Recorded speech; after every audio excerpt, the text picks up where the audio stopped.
होंगे। तो जैसे कि बच्चों, आज हम आपकी जो व्याकरण पुस्तक है स्पर्श, उसमें से पाठ 9 करेंगे, सर्वनाम। ठीक है। सर्वनाम से पहले हमने संज्ञा के विकार किए थे, लिंग, वचन, कारक, और उससे पहले हमने संज्ञा की थी। तो सर्वनाम जो है वो आप अपनी पिछली कक्षा में भी पढ़ चुके हैं। तो अभी हम इसको दोबारा से पढ़ेंगे तो आपको जो है दिक्कत नहीं आएगी, आसानी से आप उसको समझ लोगे। ठीक है। तो हमने संज्ञा के बारे में जाना था कि ऐसे शब्द जो क्या करते हैं, किसी विशेष व्यक्ति, वस्तु, स्थान, पदार्थ, इनका बोध करवाते हैं, उनको हम संज्ञा कहते हैं। अब हम सर्वनाम किसे कहते हैं? जिन शब्दों का संज्ञा के स्थान पर प्रयोग हो वे सर्वनाम कहलाते हैं। मतलब ऐसे शब्द जो क्या है, संज्ञा के स्थान पर प्रयोग में लाए जाते हैं। जैसे हम एक अनुच्छेद लिखते हैं, मेरा मित्र। ठीक है। अगर मैं कहूं राम मेरा दोस्त है, राम 8वीं कक्षा में पढ़ता है, राम के माता पिता डॉक्टर हैं, राम एक आज्ञाकारी लड़का है, राम जो है समय पर स्कूल आता है। ठीक है। तो देखो बेटा, ये गलत नहीं है, ये सही है। व्याकरण की दृष्टि से देखा जाए तो ये गलत नहीं है, अशुद्ध नहीं है। ठीक है। लेकिन बार बार हमने क्या किया, राम नाम का प्रयोग किया, तो वो क्या है, देखने में, सुनने में कुछ अटपटा सा लगता है, कुछ अजीब सा लगता है। ठीक है। अब हम क्या करेंगे, अगर हम बार बार उस नाम को ना लेकर, जैसे राम मेरा दोस्त है, हमने एक बार बता दिया राम मेरा दोस्त है, राम मेरा मित्र है। ठीक है। अब मैं कहूंगी वह 8वीं कक्षा में पढ़ता है या 7वीं कक्षा में पढ़ता है, उसके माता पिता डॉक्टर हैं, वह एक आज्ञाकारी लड़का है।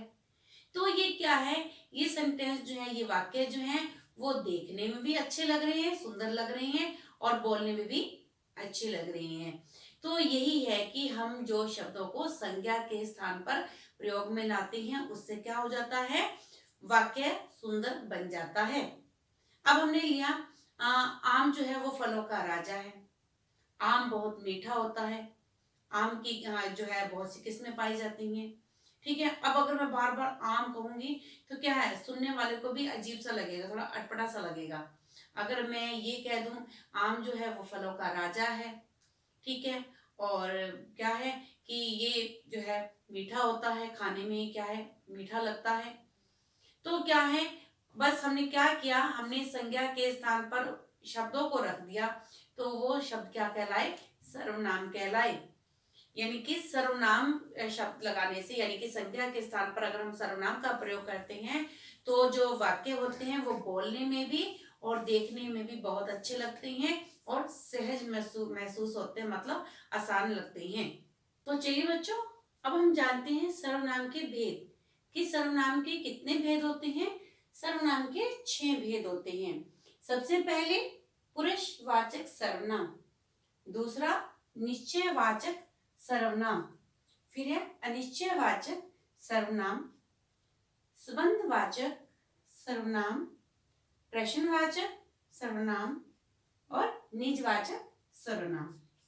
तो ये सर्वनाम के 6 भेद होते हैं। कितने भेद होते हैं?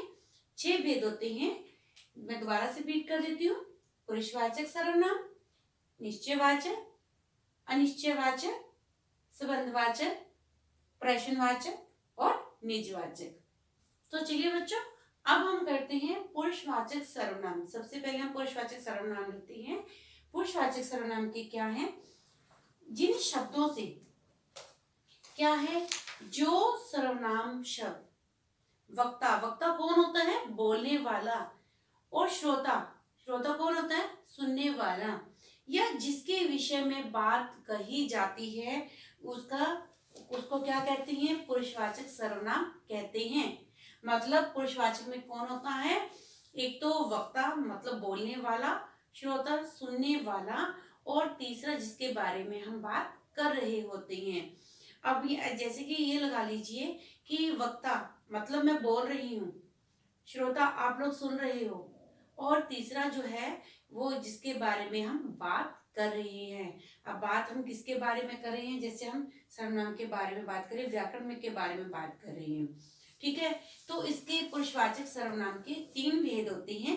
सबसे पहले तो है उत्तम पुरुष, ठीक है, फिर है मध्यम पुरुष और फिर है अन्य पुरुष। उत्तम पुरुष कौन सा होता है, ये जिन सर्वनाम शब्दों का प्रयोग कौन करता है, वक्ता, मतलब जो बोलने वाला होता है वो या लेखक अपने लिए करता है। ठीक है, उत्तम पुरुष में ये ऐसे, यानी कि ये वो शब्द होते हैं जो कौन प्रयोग में लाता है, वक्ता मतलब बोलने वाला, जैसे कि मैं बोल रही हूं, या लेखक। ठीक है, लेखक कौन होता है, जो लेख लिखता है, कहानी लिखता है। ठीक है, तो जैसे मैं, हम, हमारा, इसका एक एग्जांपल जैसे हम लेते हैं कि हम जो है, हम कहीं भी रह लेंगे या हम कहीं भी चले जाएंगे। ठीक है, फिर है हमारा परिवार बहुत अच्छा है, ये किस में आ जाएगा, उत्तम पुरुष में। अब हमने लिया मध्यम पुरुष। मध्यम पुरुष में क्या होता है, जिन शब्दों का प्रयोग कौन कौन करता है, श्रोता अपने लिए करता है। ठीक है, यानी कि जिन शब्दों का प्रयोग श्रोता के लिए होता है, मतलब सुनने वाले के लिए होता है, उसको क्या कहते हैं, मध्यम पुरुष। जैसे इसमें क्या हो जाएगा, तुम, आप, आपने। जैसे टीचर बच्चों से पूछता है, आपने जो है अपना गृह कार्य कर लिया, आपने प्रश्न याद कर लिए। ठीक है, तो वो वक्ता जो है वो किससे पूछ रहा है, श्रोता से पूछ रहा है। तो ये क्या होगा, जिन सर्वनाम शब्दों का प्रयोग वक्ता या लेखक, ये क्या है, इसका जो प्रयोग होता है वो श्रोता के लिए प्रयोग में लाया जाता है, उन्हें मध्यम पुरुष कहा जाता है। फिर है अन्य पुरुष। अन्य पुरुष कौन सा होता है, जिसके बारे में बात कर रहे होते हैं।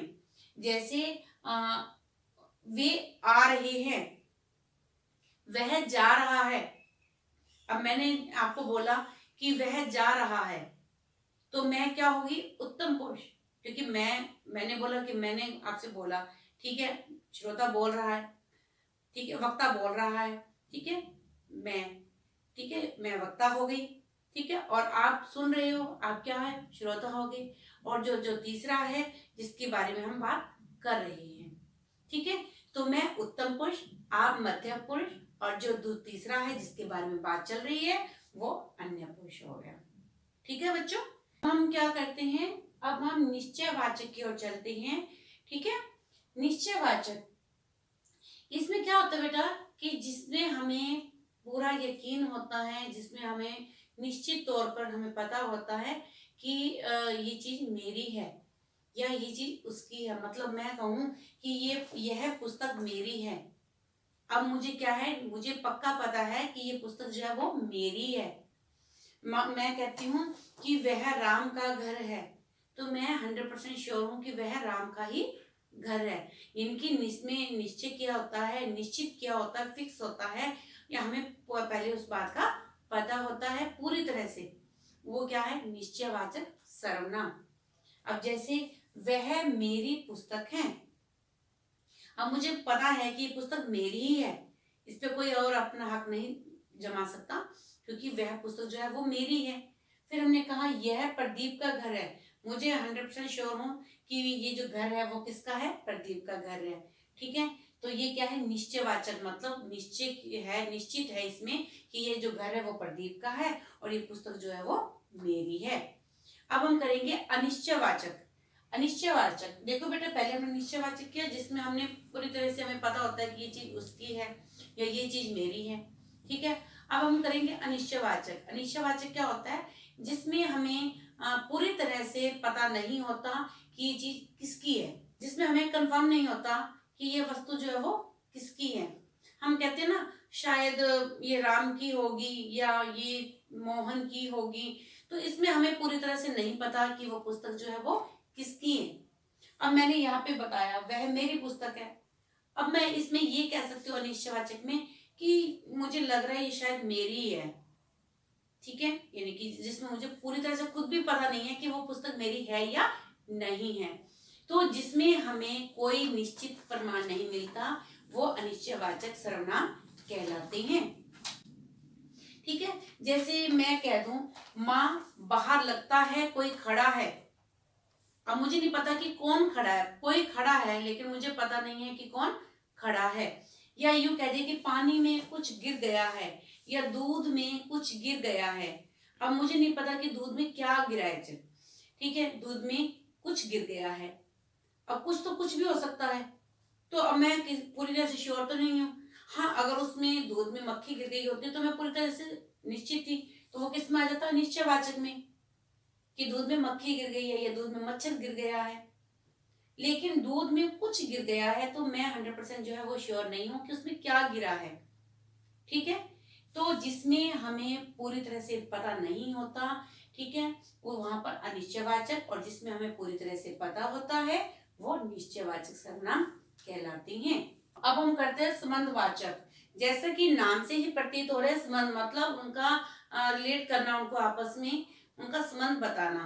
ठीक है, तो कुछ ऐसे मिश्रित वाक्य होते हैं, मिश्रित मतलब मिले जुले वाक्य होते हैं, जिनमें हम क्या करते हैं, सर्वनाम शब्दों से जो प्रधान वाक्य होते हैं, प्रधान वाक्य कौन से होते हैं, जो मुख्य होते हैं, मतलब ये, ठीक है, प्रधान वाक्य होते हैं, उनका आश्रित वाक्य के साथ संबंध ज्ञात होता है। मतलब जो प्रधान वाक्य हैं, जो प्रधान शब्द है, उनका क्या है, उनका आश्रित, आश्रित मतलब जो उन पर डिपेंड करती हैं, उनके साथ संबंध स्थापित होता है, उसको हम क्या कहते हैं, संबंधवाचक।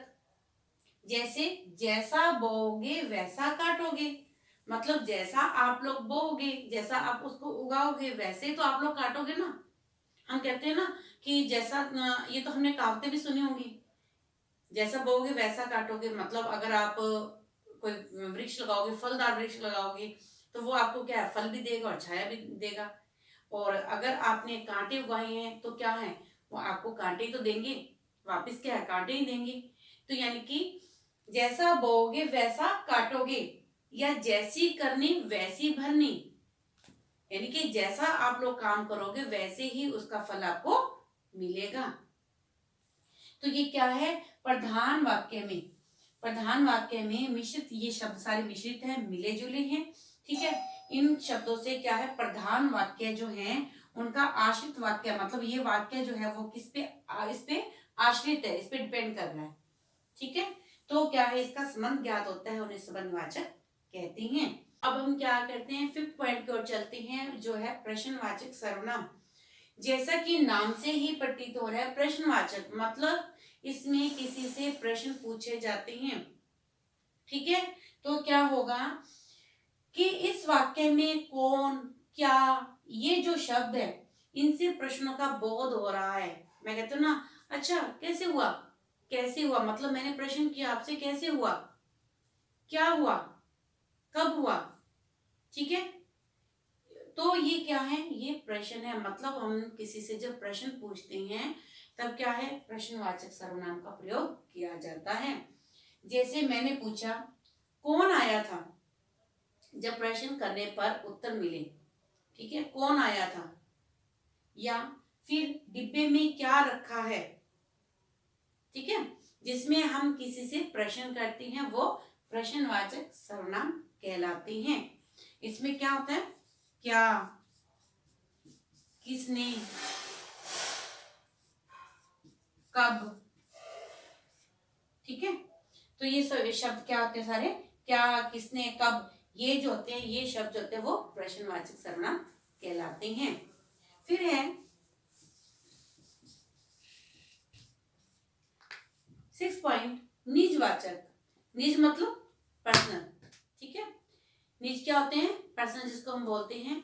तो ये निजवाचक जो है, जो सर्वनाम शब्द करता जो है वो अपने लिए, मतलब खुद के लिए करता है। निजवाचक में ये ऐसे सर्वनाम शब्द होते हैं जिसमें क्या होता है, वक्ता जो होता है वो अपने लिए, खुद के लिए प्रयोग में लाता है। जैसे मैं ये कहूं, मैं ये कह देती हूँ कि मैं ये काम स्वयं कर लूंगी।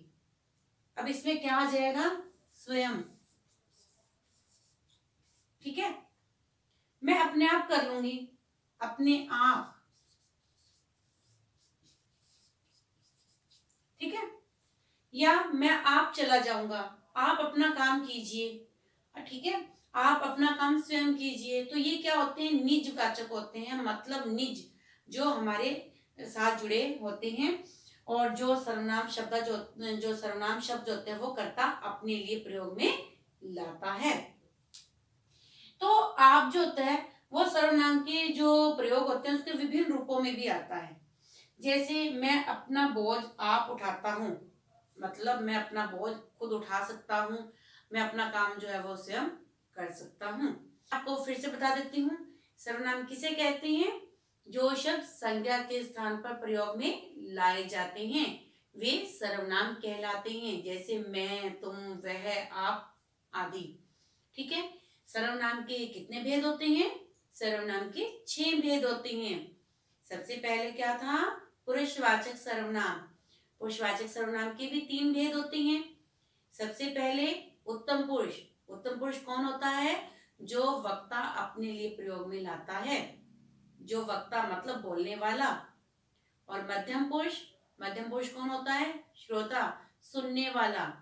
और अन्य पुरुष जिसके बारे में हम बात करते हैं। फिर हमने जाना दूसरे नंबर पर निश्चयवाचक। निश्चयवाचक मतलब जो चीज हमें पता होती है, जिसके बारे में हम कंफर्म होते हैं, उसको हम निश्चयवाचक कहते हैं। जैसे यह पुस्तक मेरी है, या यह घर मेरा है। ठीक है। फिर है अनिश्चयवाचक। अनिश्चयवाचक क्या होते हैं? जिनके बारे में हम कंफर्म नहीं होते। मतलब मैं ये कह दूं कि ये हो सकता है कि राम का घर वह हो या वो हो, तो मुझे पूरी तरह से कंफर्म नहीं है। या जैसे मैंने एक एग्जांपल दिया कि दूध में कुछ गिर गया है, अब पता नहीं है कि क्या गिरा है। ठीक है। उसके बाद हमने क्या है? निश्चय, अनिश्चय। उसके बाद हमने संबंधवाचक कि इसमें प्रधान वाक्य जो होते हैं वो क्या है, उस पर आश्रित वाक्य जो होते हैं वो जुड़े होते हैं। आश्रित वाक्य मतलब जो उस पर डिपेंड होती हैं, वो उसके साथ जुड़े होते हैं। जैसी करनी वैसी भरनी। ठीक है। क्योंकि जैसा करोगे वैसा ही आप भरोगे। तो ये हमारा जो ये वाक्य है, सेकंड वाक्य है, ये क्या है? आश्रित है। किस पर? प्रधान वाक्य पर। ठीक है बच्चों। उसके बाद हमने जाना प्रश्नवाचक सर्वनाम। प्रश्नवाचक में कब, क्या, किससे। ठीक है। ये क्या है? प्रश्न, यानी कि जब हम किसी से प्रश्न करते हैं तो क्या है वो? प्रश्नवाचक सर्वनाम कहलाते हैं। उसके बाद निजवाचक के बारे में जाना। निजवाचक सर्वनाम क्या होते हैं? जिसमें कर्ता जो होता है, मतलब जो करने वाला होता है, वो क्या करता है? अपने लिए प्रयोग में लाता है। जैसे मैं अपना काम खुद कर सकती हूँ, या मैं ये काम स्वयं कर लूंगी। ठीक है बच्चों। तो ये तो थे सर्वनाम के भेद। जो ये सर्वनाम शब्दों की रचना है वो हम कल करेंगे। इसके साथ एक जो आपको एनिमेशन वीडियो सेंड करूंगी, ताकि क्या है उसके थ्रू आपको और अच्छे से क्लियर में हो जाए। क्योंकि सर्वनाम शब्दों की जो रचना है वो आप क्या है उस वीडियो के जरिए आप अच्छे से समझ सकते हो।